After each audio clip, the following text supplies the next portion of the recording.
কেমন আছো? আশা করি ভালোই আছো। আমিও ভালো আছি। আজকে তোমাদের সাথে আবার একটা নতুন রেসিপি শেয়ার করার জন্য চলে আসলাম।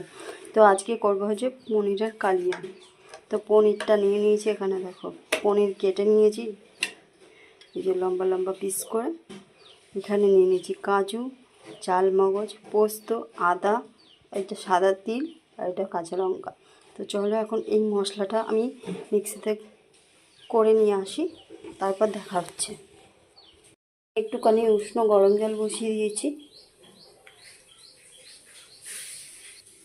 এবার দিয়ে দিচ্ছি সামান্য পরিমাণ নুন।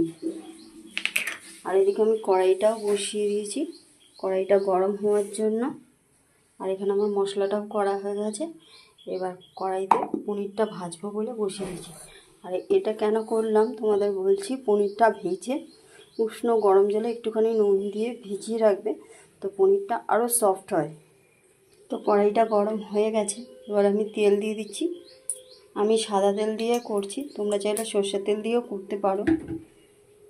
তো এদিকে তেলটা গরম হয়ে গেছে, এবার পনিরগুলো আমি ছেড়ে দিচ্ছি। এবার পনিরটাকে আমি উল্টে পাল্টে একটু ভালো করে ভেজে নেব। তো যে বেশি লাল হবে না, হালকা হালকা লাল হবে। এগুলো আমার ভাজা হয়ে গেছে, এবার তুলে নেব।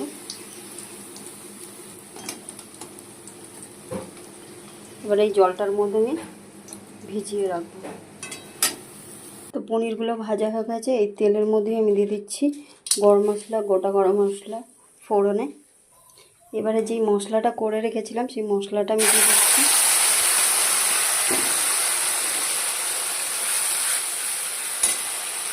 তো এর মধ্যে এবার দিয়ে দিচ্ছি দুটো কাঁচা লঙ্কা চেরা। এবার এটাকে ভালো করে একটুখানি কষিয়ে নেব।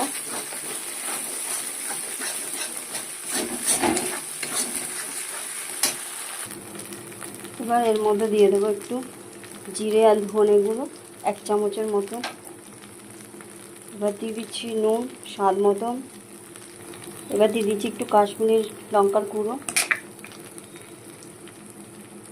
এবার এর মধ্যে দিয়ে দিচ্ছি দুটো তেজপাতা।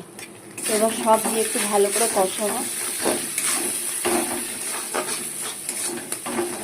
তার মধ্যে হলুদ দেবো না। তো এটা দিয়ে দেখো তেল ছেড়ে এসছে। তো এবার আমি অল্প অল্প ওই যে মশলা ধোয়া জলটা দিয়ে ভালো করে কষাবো।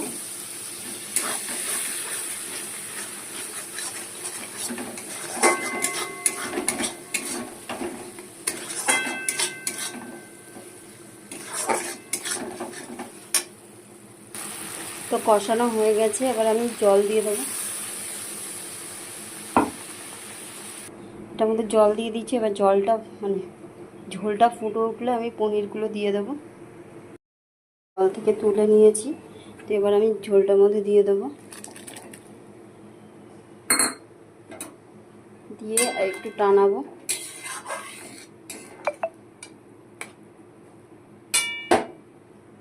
পনিরের তরকারিটা হয়েই এসছে, এরকম আর টানাবো না, এটুকু কাই থাকবে।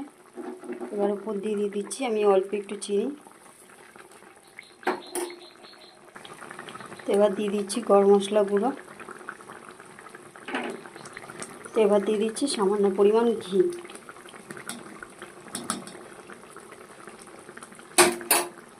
তো এবার আমার হয়ে গেছে, এটাকে আমি নামিয়ে নেব। তো আমার পনিরের কারিটা তৈরি হয়ে গেছে। তো কেমন লাগলো কমেন্টে জানিও। আর তোমরাও এইভাবে নিরামিষ দিনে বানিয়ে খেতে পারো, খুব টেস্টি হয়। তো আজকের মতন ভিডিওটা আমি এখানেই শেষ করলাম। আবার নতুন একটা কোনো ভিডিও নিয়ে চলে আসবো। তো আজকের মতন টাটা বন্ধুরা, ভালো থাকো সুস্থ থাকো।